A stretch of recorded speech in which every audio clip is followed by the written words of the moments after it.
कभी कभी ऐसा होता है ना कि कोई बात सुनने में तो बहुत अच्छी लगे पर उसका मतलब बहुत गहरा और शायद मुश्किल हो। प्रकाशित वाक्य के एक रहस्यमयी अध्याय में कुछ ऐसा ही है और आज हम उसी की गहराइयों में उतरने वाले हैं। तो ये जो शक्तिशाली और रहस्यमयी तस्वीर है, इसे समझने के लिए हम एक पादरी की नज़र से इसकी पड़ताल करेंगे। देखते हैं वो क्या कहते हैं। तो चलिए सीधे उस सीन में चलते हैं जिसकी बात हो रही है।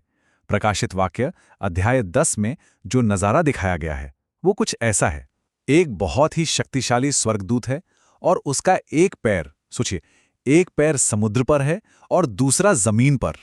यहां पर ना दो बातें फौरन हमारा ध्यान खींचती हैं। पहली बात तो ये कि ये किताब छोटी सी है, और दूसरी बात जो शायद ज्यादा जरूरी है वो ये कि ये किताब पहले से ही खुली हुई है।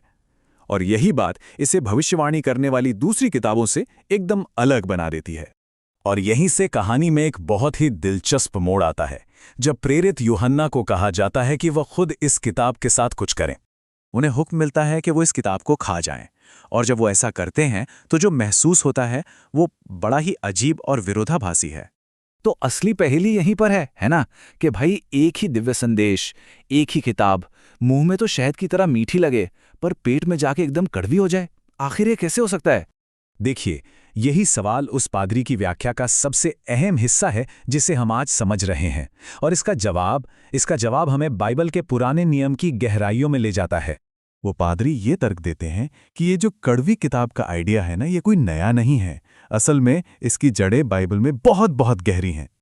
इसकी एक सीधी सीधी मिसाल हमें गिनती की पुस्तक में मिलती है। वहां एक ऐसी रस्म थी जिसमें लिखे हुए शाप दोषी व्यक्ति के लिए सचमुच पेट में कड़वाहट पैदा कर देते थे।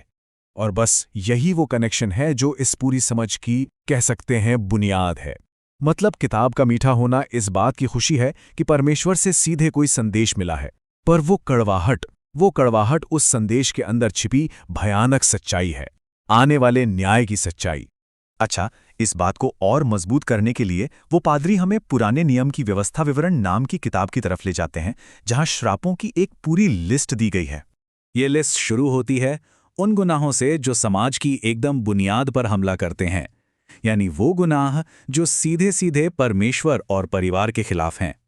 और फिर ये लिस्ट उन गुनाहों की तरफ बढ़ती है जो समाज के पूरे ताने बाने को ही तोड़ देते हैं, जैसे कि सामाजिक अन्याय करना या फिर कमजोरों का फायदा उठाना। और आखिर में एक ऐसा श्राप आता है जो किसी को भी नहीं बख्शता। ये उन सब पर लागू होता है जो कानून की किसी भी एक बात को मानने से चूक जाते हैं। और हाँ, ये बात बिल्कुल साफ कर दी गई है कि ये सिर्फ कोई नैतिक सलाह नहीं है। नहीं, ये नाफरमानी के तय और बहुत ही गंभीर नतीजे हैं। तो इन सभी बातों को अगर हम एक साथ जोड़कर देखें तो हमें क्या तस्वीर मिलती है? इस पूरी व्याख्या का निचोड़ क्या निकलता है? यहां इस बात को बहुत अच्छे से समझाया गया है। मिठास असल में वो दिव्य संदेश पाने का एहसास है, पर कड़वाहट उस संदेश के अंदर छुपी भयानक सच्चाई है। और किताब का खुला होना दिखाता है कि अब वो सच्चाई सामने आने वाली है। तो हम कह सकते हैं कि एक तरफ यूहन्ना स्वर्ग के संदेश की महिमा का स्वाद चख रहे हैं, लेकिन दूसरी तरफ उन्हें धरती पर आने वाले कठोर न्याय की सच्चाई को भी पचाना पड़ रहा है। तो आखिर में ये पूरी बात हमें एक बहुत ही जरूरी सवाल पर लाकर छोड़ देती है।